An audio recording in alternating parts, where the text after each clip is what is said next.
hindi mo rin maisara ng ilang kahapon pa. Galing na kayong ospital. Hindi naman siya naayos, pero ang laki na ng binayaran nyo. Nag-9K na kami ng billing.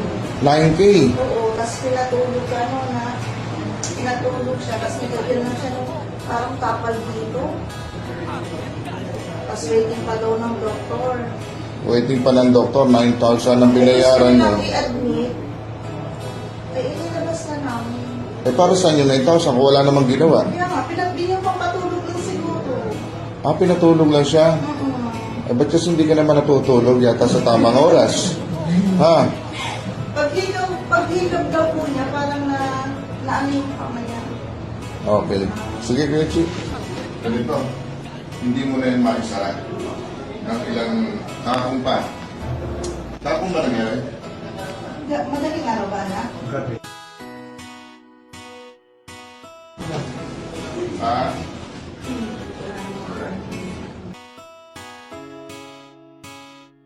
Sarang.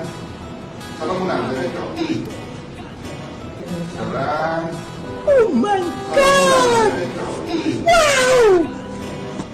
Sarang. Sarang mo na. Diretso. Oh, ba't yan? Thanks God! Salamat po!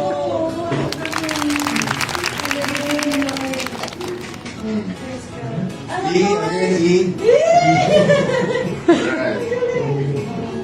Oo. Huwag mo nang anuhin to. Huwag mo na. 2 days ka na. 2 days ka na nakaranga. Huwag mo na muna ibuka. Hayaan mo na ma-relax. Tingnan, again, Gusto kong makita na patay na, Nanginginig-ginig ka pa.